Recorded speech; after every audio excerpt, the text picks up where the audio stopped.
Muhammad Nur dan selamat sejahtera saya ucapkan. Okey, pertama sekali saya ingin memperkenalkan diri. Nama saya Nurul Hafizah binti Ahmad Syaiz, merupakan siswa dari Universiti Pendidikan Sultan Idris yang sedang mengambil ijazah sarjana muda pendidikan dalam bidang Bahasa Melayu. Untuk pengetahuan cikgu, wawancara kita pada hari ini akan dirakamkan. Dan tujuan kami semua ingin mewawancara cikgu pada hari ini adalah atas keperluan tugasan kami, iaitu wawancara insan guru profesional bagi kursus 3013, iaitu insan guru profesional, dan kami semua sangat teruja dan bersyukur kerana cikgu sudi meluangkan masa bersama kami pada hari ini.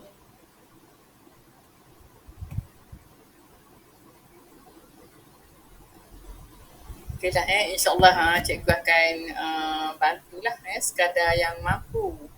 Ya.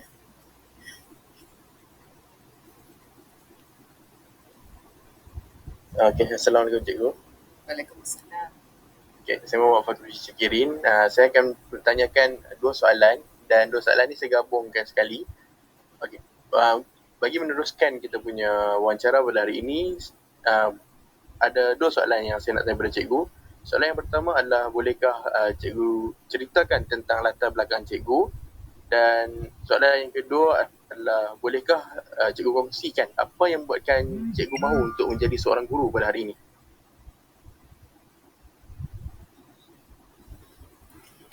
Okey. Terlebih dahulu cikgu ucapkan berbanyak terima kasihlah kerana telah memilih cikgu dan memberi peluang kepada cikgu untuk berkongsi mungkin pengalaman yang tidak seberapa dengan bakal-bakal guru yang hebat-hebat ni. Okey, nama cikgu Rosmawati binti Muhammad Nur, berasal dari Kampung Jelawat, Batu Kelantan. Merupakan anak jati Kampung Jelawat lah. Dilahirkan pada 12 Julai 1967, kini berusia 55 tahun. Cikgu ada 6 adik-beradik dan 3 daripada 6 tu merupakan guru. Seorang guru matematik, seorang guru bahasa Inggeris dan cikgu guru bahasa Melayu. Berkenaan pendidikan, cikgu mendapat pendidikan awal di Sekolah Kebangsaan Jelawat, kemudian meneruskan persekolahan di Sekolah Menengah Kebangsaan Jelawat dan Sekolah Menengah Kebangsaan Bacuk, kemudian menyambung pengajian peringkat ijazah di Universiti Kebangsaan Malaysia selama 4 tahun dan cikgu mengikuti kursus perguruan lepasan ijazah di Maktab Perguruan Raja Melewah selama setahun. Cikgu ni sebenarnya anak yatim. Ibu meninggal sebab tu cikgu usia 7 tahun. Manakala ayah pula meninggal sebab tu cikgu berusia 19 tahun. Dan memang berasal daripada keluarga yang susah lah.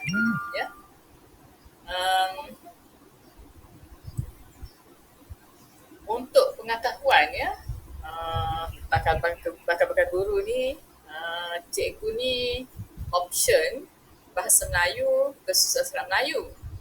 Walau bagaimanapun, cikgu hanya mengajar Kesusastraan Melayu selama 6 tahun saja. Dan banyak fokus kepada mengajar subjek Bahasa Melayu. Dah 29 tahun lah. 29 tahun mengajar mata pelajaran Bahasa Melayu. Cikgu rasa itulah sedikit berkenaan dengan latar belakang. Dan tadi soalan kedua Muhammad Fakhruddin Syakirin ada bertanyakan apa yang membuatkan cikgu ingin menjadi seorang guru Bahasa Melayu. Itu ke soalannya agak-agak. Sebenarnya memanglah dari kecil lagi masa darjah 1 lagi tu memang cikgu dah menanam impian untuk menjadi seorang guru. Tapi masa tu tak tahu lagi lah nak jadi guru apa. Cuma impian tu, cita-cita nak jadi seorang guru sebabnya ingin berbakti kepada pelajar-pelajar. Cikgu sendiri ni seronok tengok guru bekas-bekas guru cikgu dulu bila mereka mengajar. Jadi macam seolah-olah mereka tu macam role model lah, suri teladan bagi cikgu. Itu je.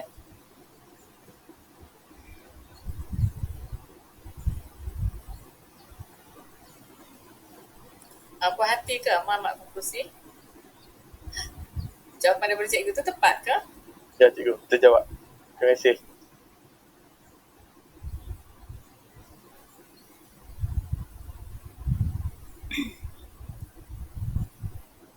Okey, Assalamualaikum dan selamat pagi cikgu.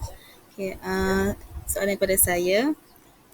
Apakah ciri kepribadian yang perlu ada pada seseorang guru yang ingin berjaya?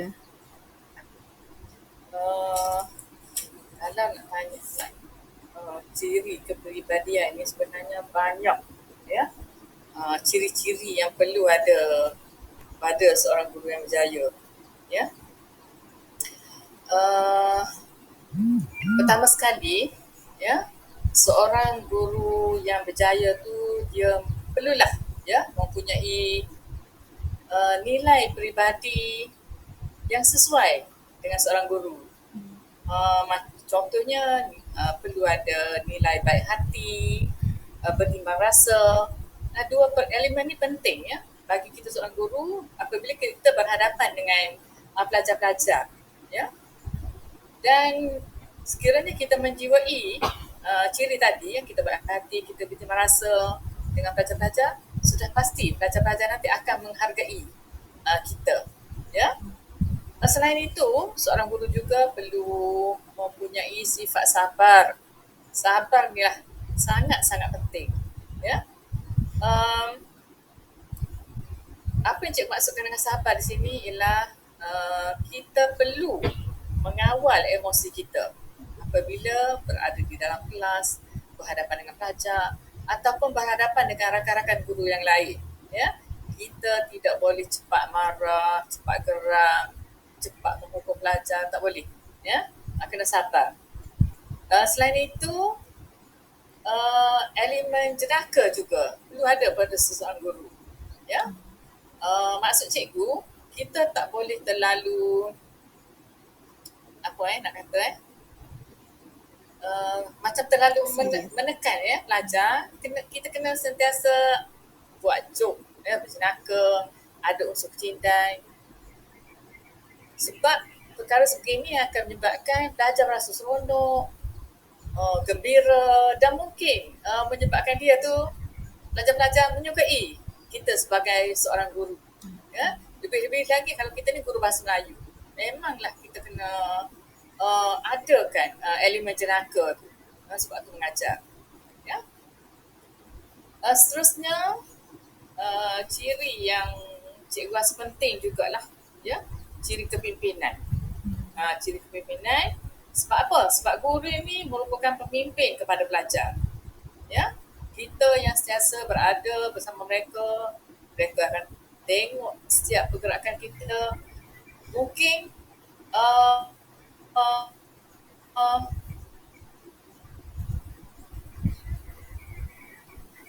sifat kepimpinan yang ada pada kita ni akan ditiru, ya, akan ditiru oleh pelajar-pelajar kita, oleh hati kita.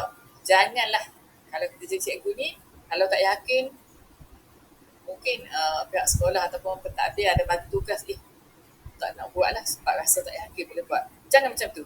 Kita kena yakin, kita cuba buat dan kita bertanya kalau kita tak faham, ya. Itu yang cikgu amalkan. Sebab cikgu ni dulu memanglah kalau masa sekolah seorang yang agak pendiam lah. Tapi bila sudah jadi guru, sudah ada keyakinan, memang segala tanggungjawab yang diberikan cikgu dapat laksanakan dengan baik. Dan rakan-rakan masa sekolah dulu memang tak percayalah kalau diberitahu Cikgu Rusmawati ni merupakan seorang pengacara, acara majlis, ya.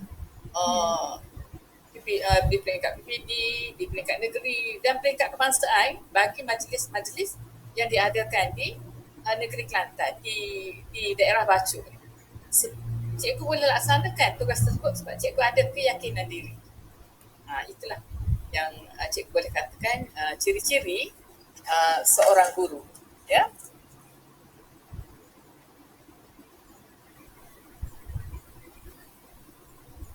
Okey cikgu, soalan seterusnya pula berbunyi macam ni. Apakah ciri kepribadian yang perlu ada pada diri seseorang sebelum masuk dalam bidang perguruan? Sebelum masuk dalam bidang perguruan, ya. Kata pepatah, ya, tak kenal maka tak cinta.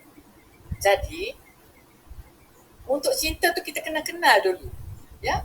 Untuk menjerumuskan diri kita dalam bidang pendidikan ni, kita kena kenal dulu bidang pendidikan tu, ya. Jadi cikgu rasa bakal-bakal guru ni pun sudah berusaha, ya, untuk mengenali bidang pendidikan sebelum betul-betul bergelar seorang guru, ya. Mesti bakal-bakal guru ni ada belajar, ya, di institusi pengajian tinggi tempat bakal guru sedang belajar sekarang, ya. Ciri-ciri untuk menjadi seorang guru sebelum menjadi guru, kita kena buat persediaan. Apa-apa hal sekalipun, apa-apa tugas sekalipun, kalau kita nak buat, kita kena buat persediaan. Kita kena buat kajian dulu, macam mana kerja tu, yang sesuai ke tidak dengan kita, ya. Kita berkemampuan ke tidak, ya. Dan kita kena kaitkan dengan ciri-ciri peribadi yang cikgu katakan tadi, ya. Kena ada dalam diri kita sebelum kita menjadi seorang guru, ya. Itulah jawapan daripada cikgu. Kita kena kenal dulu bidang pendidikan tu, ya. Barulah kita cinta, kita sayang kepada bidang tersebut.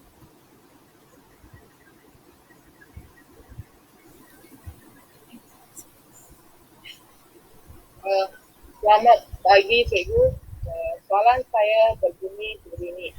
Apakah ciri atau sifat yang cikgu itu sebagai seorang guru bahasa Melayu yang perlu dikenai untuk menambah baik kepribadian seorang guru yang unggul?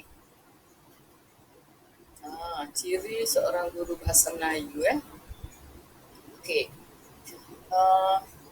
Cikgu rasa macam bertindak dah sikit ni, ya. Maksudnya apa yang cikgu jelaskan tadi ada dah sedikit, cuma kita nak kaitkan dengan guru bahasa Melayu, ya. Okey. Guru bahasa Melayu ni yang pertamanya bercakap, ya. Mesti betah bercakap. Maksud cikgu, betah menggunakan bahasa Melayu yang betul, ya. Sebab apa cikgu kata demikian, ya? Kadang-kadang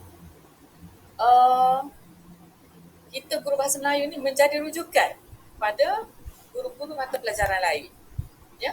Menjadi rujukan, terutamanya dari aspek penggunaan bahasa. Jadi sebagai guru bahasa Melayu, kita mesti mahir berkenaan morfologi, berkenaan sintaksis, ya. Sebab dari sinilah, ya, kemahiran inilah yang akan kita gunakan untuk mendidik pelajar-pelajar kita dan juga membantu rakan-rakan kita yang lain, ya. Contohnya kalau di sekolah cikgu, cikgulah yang menjadi rujukan berkenaan kalau ada guru-guru lain nak tanya berkenaan tata bahasa, ya.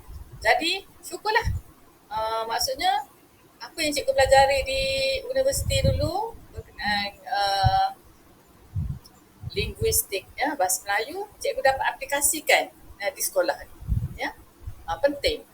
Maksudnya dari tadi fokus cikgu tadi kita petah menggunakan bahasa Melayu standard yang betul, ya. Bukan yang sudah campur aduk sekarang ni. Kadang-kadang pelajar akan tanya kita, cikgu betul ke ni cikgu? Penghawa dingin, sebab dia nampak di papan tanda besar di Kota Baru tu penghawa dingin, ya. Jadi kita sebagai guru ni kita kena ada pengetahuan untuk menjelaskan perkara yang betul, ya, kepada pelajar-pelajar, ya. Okey, itu berkenaan dengan kemahiran bercakap, ya. Okey, guru bahasa Melayu juga, ya, perlu ada kemahiran lain maksud cikgu, sebab selalunya kalau guru bahasa Melayu ni dikenali menjadi guru penasihat ya kepada beberapa aktiviti akademik di sekolah ya, seperti syair, pantun, bahas, forum dan banyak lagi lah ya. Jadi guru bahasa Melayu maksudnya kena menguasai lah, kena tahu benda-benda tu. Nak bersajak macam mana, nak syair macam mana, nak berpantun macam mana. Nanti kan kalau kita ajar pelajar berkenaan syair atau pantun, sedangkan kita cikgu tak tahu nak bersyair, tak tahu nak berpantun mengikut nada dan intonasi yang betul ya, nanti dikatakan ketat mengajar anak berjalan betul pula ya. Sedangkan dia tak betul, tak pandai dah. Jadi itulah, kita kena boleh bersyair, boleh berpantun, boleh bersajak ya, boleh segala-galanya lah. Okey. Okey, cikgu boleh dengar? Okey, soalan seterusnya. Apakah ciri kepribadian yang tidak patut ada dalam diri seorang guru? Ciri kepribadian yang tidak patut ada ya. Sebenarnya dah kontras dengan tadilah. Tadi cikgu jelaskan ciri-ciri yang patut ada tak ya. Jadi ciri yang tidak patut adanya sebalik pada yang tadilah ya. Kalau tadi ciri guru yang baik ialah guru yang baik hati kan. Ni kalau yang tidak patut ada ya, tidak bertimbang rasa. Sikap tidak bertimbang rasa tu tidak patut ada dalam jiwa seorang guru. Kenapa cikgu kata demikian? Sebab kita berhadapan dengan pelajar-pelajar di pelbagai tingkat umur ya, pelbagai ragam, pelbagai perangai. Jadi kita kena ada nilai timbang rasa ya. Tak patut tak ada nilai timbang rasa lah, maksud cikgu ya.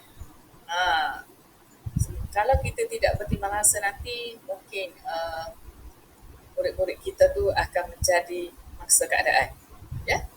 Okey. Seterusnya, seorang guru tu tidak boleh ada perasaan dengki. Tidak boleh ada perasaan dengki. Ada segelintir guru dengki. Bila seseorang guru rakan dia tu berjaya ataupun dapat anugerah, dia dengki ya. Sebenarnya kita tidak boleh dengki. Sepatutnya kejayaan yang orang lain capai itu kita jadikan sebagai semangat untuk kita ya.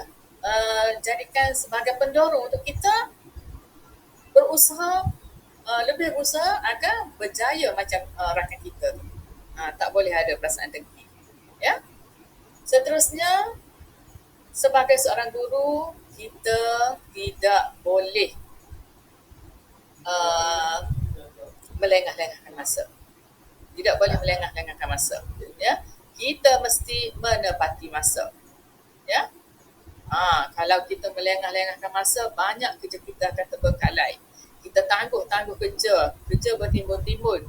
Nanti kita sendiri yang akan mengalami tekanan ya. Dan berkaitan dengan masa ni jugalah ya.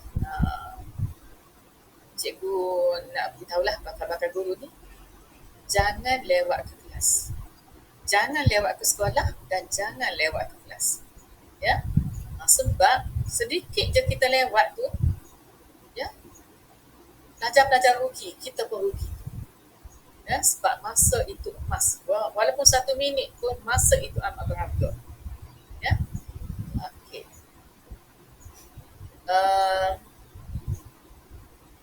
Apa lagi ya? Perkara yang tidak patut ada. Okey, satu lagi. Kita jangan ada dalam diri kita ni sikap tidak suka menerima ilmu baharu. Ada setengah guru, tak apalah, kita dulu masa kita belajar tak ada benda-benda ni, tak apalah, tak nak belajar, tak boleh ya. Tak boleh ada sikap tak mahu mencuba sesuatu yang baru, belajar benda baru ya. Sebab bidang pendidikan ni semakin berkembang dari semasa ke semasa dan memang pelbagai perkara baru yang perlu guru-guru hadapi. Ya? Jadi kita kena belajarlah walaupun benda tu benda baru. Ya? Demi meningkatkan profesion keguruan.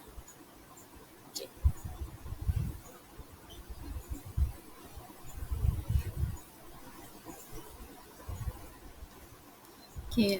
Baiklah cikgu, soalan yang seterusnya. Apakah harapan cikgu mengenai kepribadian guru yang bakal datang? Guru-guru baru yang bakal menjadi guru. Macam mana? Macam mana punya? Apakah harapan cikgu tentang kepribadian guru yang akan datang? Harapan saya, ya, guru-guru akan datang ni guru-guru baru, ya, guru-guru yang lebih muda, ya, guru-guru yang lebih berpengetahuan, ya, dalam ni kemahiran teknologi komunikasi dan maklumat, ya. Okey. Kuasailah, ya, TMK. Kuasailah TMK, teknologi maklumat dan komunikasi. Sebab perkembangan pendidikan sekarang ni memang banyak, ya, berlandaskan memerlukan, ya, guru menguasai kemahiran teknologi dan komunikasi, ya. Okey. Dan alhamdulillah lah, ya, walaupun pada usia 55 tahun, ya, cikgu bersyukur kerana boleh menguasai, ya, cikgu nak kata 100% tu tidaklah, ya, menguasai kemahiran teknologi maklumat dan komunikasi, ya. Sebabnya cikgu ni di sekolah merupakan siusaha sekolah, dan sebelum ni pun macam-macam jawatan lah cikgu dah pegang yang berkaitan dengan bidang kesetiausahaan ni yang memerlukan cikgu ni menggunakan kemahiran teknologi ni, terutamanya penggunaan laptop, ya. Jadi kalau kita perhatikan, ya, banyak cikgu-cikgu lama, ya, yang memang mereka tak ada asas berkenaan dengan internet ni, kemahiran teknologi ni. Jadi susah untuk mereka melaksanakan tugas-tugas di sekolah, terutama berkaitan dengan IHD, APDM, SSDM, ya, Hermes, macam-macam lah, ya, yang segalanya atas talian, ya. Jadi disebabkan tiada kemahiran teknologi komunikasi tu, ramai, ya, guru-guru yang dah berusia mengambil keputusan untuk pencen pilihan, ya. Jadi cikgu tekankan di sini, ya, cikgu haraplah, ya, bakal-bakal guru ni menguasai kemahiran teknologi komunikasi ni pada tahap yang sangat tinggi, ya. Apa saja perkara bidang di sekolah memang melibatkan kita menguasai kemahiran teknologi. Okey.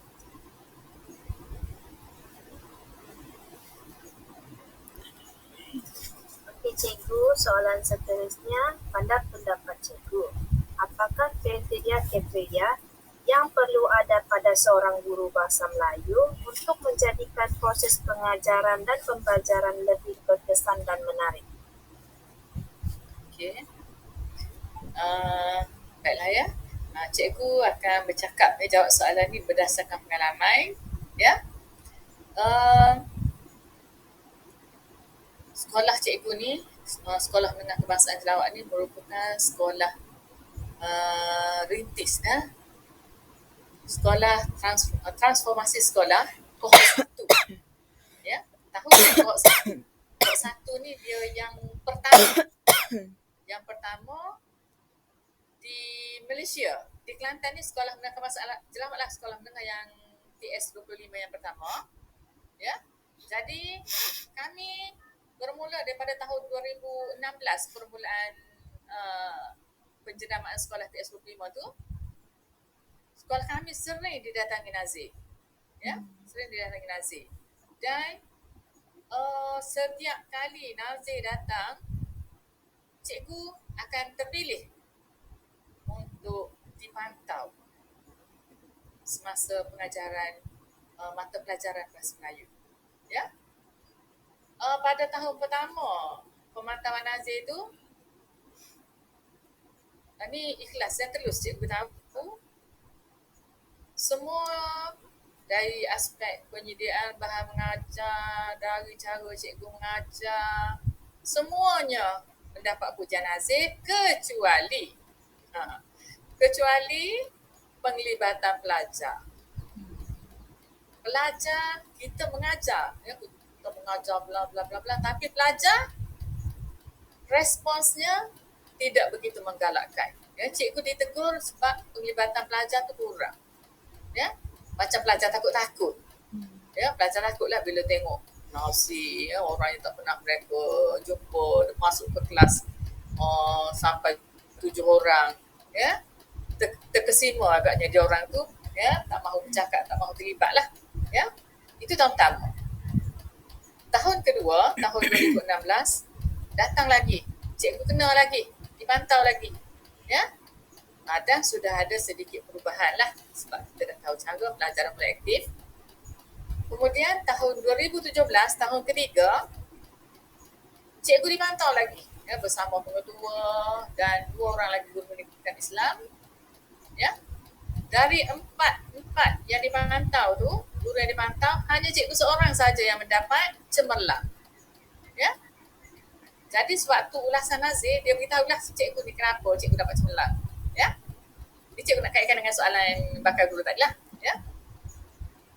Dia kata, bagus cikgu, suara cikgu jelas. Suara cikgu jelas, ada intonasi. Dia kata mesti pelajar tak mengantuk dengan suara cikgu. Sebab dia, Nazir pun dia tak mengantuk dengan suara saya. Ya, suara jelas. Lepas tu, persediaan mengajar saya pun memang dipuji lengkap lah. Lengkap dengan kaedah pengajarannya, dengan set induksinya, ya, dengan elemen pengayaannya. Ya. Lepas tu, satu lagi yang cikgu rasa penting lah. Ya. Kita guru bahasa Melayu ni, kita kena selip unsur didik hibu. Kena selip unsur didik hibu semasa sesi pengajaran dan pembelajaran. Okey. Sebabnya cikgu berkata demikian tu begini, ya. Masuk ulasan Nazir tu, dia kata, dia beritahu. Dia kata cikgu guru semua hati ni kelebihan dia berbanding orang lain, dia selitkan unsur didik hibu. Ya. Bila kita selit didik hibu, pelajar ni dia minat. Ya. Sebenarnya pelajar-pelajar kita ni, ya, remaja-remaja ni dia minat menyanyi. Ya. Buat gerakan sikit-sikit, nak menari sederhana. Ya. Jadi kebetulan pantun, ya, mencipta pantun berkaitan dengan hijranan. Jadi pelajar-pelajar cipta pantun di atas kertas majung putih tu. Cikgu minta mereka cipta 2 rangkap pantun saja berkenaan dengan tema hijranan dalam kumpulan. Jadi mereka pun berbincang dalam kumpulan, siap, mereka pun hafal. Dan cikgu dah beritahu masa dia orang tengah buat pantun tu, dia kata lepas ni pelajar kena persembahkan pantun tu dalam bentuk lagu. Bukannya melafazkan pantun dengan intonasi pantun tu, tapi mempersembahkan pantun yang telah dicipta tu dalam bentuk lagu. Ya. Macam-macam pelajar. Lafaz pantun mereka, ada lagu Siti Nurhaliza, ada lagu apa tu, Guru Indam Jiwa tu, lagu dia guna untuk persembahkan pantun tu. Dan di situlah kita nampak suasana kelas tu sangat menarik. Pelajar pun rasa macam bukan sepenuh perhatian, kelas tu hidup lah. Semua pelajar terlibat. Ya, nyanyi ramai-ramai, seronok. Itulah yang menarik perhatian Nazir. Jadi cikgu dapat simpulkan di sinilah, ya, guru bahasa Melayu, pastikan anda boleh menarik pelajar fokus kepada pengajaran anda pada hari tersebut dan selitlah unsur didik ibu. Ya, janganlah terlalu macam mengajar cok and talk saja. Cok and talk saja. Pelajar cepat bosan, pelajar akan mengantuk. Kalau pelajar tertidur kita marah kan? Okey. Didik hibur Lepas tu, guru bahasa Melayu perlulah juga menggunakan kemahiran teknologi komunikasi yang cikgu jelaskan tadi. Ya, gunakan di dalam kelas. Jangan biarkan pelajar dengan kita bercakap saja. Sekali-sekala kita tayangkan maklumat-maklumat yang perlu, guna LCD, ataupun kalau kita tak nak buat PDP di dalam kelas, kita boleh tempah maklumat komputer lah, minta bantuan juru teknik komputer untuk mengendalikan. Sebab pelajar-pelajar memang berminat lah kalau kita gunakan bahan-bahan teknologi tinggi. Okey. Mana Cikgu Hira? Okey tak? Okey cikgu, okey. Cikgu biar pandai menyanyi biar pandai menyanyi, pandai bersyair. Kita banyak latih vokal tu. Okey cikgu, seterusnya apakah nasihat yang cikgu berikan kepada kami semua iaitu bakal insan guru profesional pada akan datang insya-Allah. Cikgu nasihatkanlah. Boleh ke guna istilah adik-adik? Okey, cikgu nasihatlah adik-adik ni. Bidang pendidikan ni merupakan bidang yang menyeronokkan, tetapi mencabar. Menyeronokkan tapi mencabar. Jadi adik-adik ni kena sabarlah. Kalau dah sampai ke sekolah nanti, dah menjadi seorang guru, kena sabar dengan kerana belajar. Kena sabar dengan kerana belajar. Jangan cepat menghukum. Cuba dekati pelajar tu dulu. Mungkin pelajar tu dia ada masalah di rumah, terbawa-bawa ke sekolah. Cuba kita dekati mereka, tanya masalah mereka, ajak mereka berbincang. Berbincang baik-baik, macam mak dengan anak itu ataupun kakak dengan adik. Cikgu percaya insya-Allah akan wujud satu hubungan yang baik, dan pelajar-pelajar yang bermasalah tu insya-Allah boleh berubah. Cikgu pernah alami benda ni. Okey. Lepas tu kita sebagai guru ingat kita kena tepati masa. Seorang guru mesti tepati masa. Datanglah awal ke sekolah. Tak salah, tak rugi kalau kita datang awal ke sekolah. Banyak persediaan yang boleh kita buat di sekolah kalau kita datang awal. Datang awal ke kelas. Mengapa kita kata datang awal ke kelas? Kalau kita lewat ke kelas, mungkin pelajar tu luar ataupun bergaduh di dalam kelas. Nanti waktu bergaduh tu sudah masuk kita, masuk bahasa Melayu, tapi kita tak sampai lagi belajar bergaduh sebab cikgu tak ada. Jadi itu penting, menepati masa.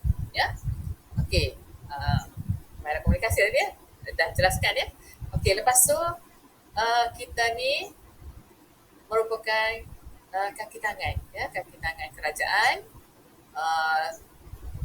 dan kita ada majikan. Kita perlulah menghormati majikan kita. Menghormati majikan kita, kita kena patuh pada arahan pengetua kita lah kalau sekolah menengah. Kalau sekolah rendah, kita kena patuh pada arahan guru besar kita. Sekiranya kita ada masalah, kita rasa tak boleh nak kenalkan sesuatu tu, kita bawa berbincang. Jangan duk mengumpat kepada pengetua kita di belakang. Bawa berbincang, minta pandangan dia, minta nasihat dia, minta bimbingan dia. Okey. Cikgu nak kongsi pengalaman juga. Cikgu dulu tahun 2015 2016 sekolah Zawat Teknologi 5. Jadi cikgu dipanggil oleh pengetua untuk mengendalikan toolkit kelas yang ada kaitannya dengan TS25 lah. Jadi cikgu diminta buat kertas kerja untuk memperuntukkan tu yang ada kaitannya dengan TS25. Sedangkan cikgu sebenarnya tak ada pendedahan apa pun berkenaan TS25. Jadi cikgu tu pun paksalah search apa itu TS25, cuba buat kertas kerja, bawa jumpa tunjukkan kepada pengetua, minta dia betulkan, dia bagi nasihat, dia komen apa-apa semua, minta bimbingan dia, ya. Alhamdulillah, ya, kertas kerja tu menjadi kertas kerja yang terbaik dan berjaya kami pun untuk peruntukan untuk perbelanjaan TS25. Pada masa tu banyak jugalah, 20,000 lebih lah, ya, kohort 1. Ya. Jadi di sini pentinglah, ya, kita dengan hubungan kita dengan pentadbir, dengan pengetua tu, ya, kita bincang, jangan bercakap di belakang, dan tulislah, ya, minta nasihat. Okey. Satu lagi dengan kawan-kawan, ya. Dengan rakan-rakan guru di sekolah, kita perlulah menjalin hubungan yang baik. Jangan ada perasaan dengki. Ya. Kalau kita rasa kita kurang, kita tanya orang lebih. Kalau kita rasa kita lebih, kita kena berkongsi kelebihan kita tu dengan orang lain. Jangan kedekut ilmu. Ya. Cikgu Rusmawati tak pernah kedekut ilmu. Ya, kalau apa yang cikgu tahu, cikgu kongsikan. Macam ni juga cikgu tak kedekut ilmu walaupun cikgu sibuk sekalipun. Ya. Hari bulan hari ni cuti. Ya, bolehlah nak buat ni wawancara. Kalau hari sekolah memang tak sempat. Ya. Okey. Jadi harapan cikgu itulah harapan cikgu. Yang jadilah seorang pendidik yang berkaliber, pendidik yang boleh memimpin, pendidik yang boleh memberi ilmu kepada pelajar-pelajar. Terutamanya pengetahuan bahasa Melayu. Sebab ni semua ni bakal guru bahasa Melayu kan. Jadi kena kuasai lah kemahiran mata pelajaran bahasa Melayu. Ya. Okey. Okey cikgu. Ada apa-apa lagi tak kata-kata akhir yang cikgu ingin berikan kepada kami? Okey, sebagai pengakhir bicara lah, ya. Cikgu harapkanlah, ya, adik-adik semua suatu hari nanti jadilah seorang guru yang baik, ya, guru yang berkaliber, guru yang berpengetahuan, dan andai kata ditugaskan di mana-mana sekalipun, terimalah, ya. Jangan pula nak memilih-milih, ya. Cikgu pernah bertugas di Sabah, ya. Ada rakan-rakan yang dapat posisi Sabah, pergi dia ke KPM, tak nak pergi Sabah, nak bertugas di Semenanjung, pergilah, jangan pilih, pergilah dapatkan pengalaman di mana-mana, ya, di Sabah ke Sarawak ke. Pengalaman tu nantilah yang akan mematangkan diri kita, ya. Dan cikgu harap, ya, ni sem terakhir kat pelajar ni, adik-adik.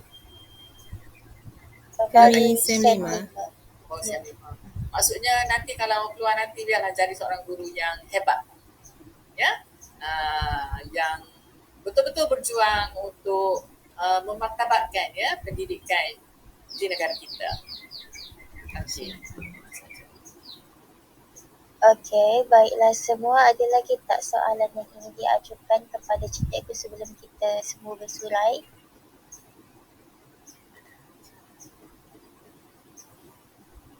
Okey, rasanya tak ada. Kalau tak ada, saya mewakili rakan-rakan semua ingin mengucapkan ribuan terima kasih kepada Cikgu Rusmawati atas kesudian cikgu menghadiri wawancara kami ini secara atas talian. Terima kasih cikgu. Okey, cikgu pun ucap terima kasihlah sebab sudi wawancara cikgu, dan cikgu mohon maaflah kalau apa yang cikgu utarakan tadi macam terkasar ke ataupun tidak menepati ke, ya. Terima kasih cikgu. Terima kasih cikgu. Terima kasih Bagi cikgu. semua boleh bersurai. Assalamualaikum.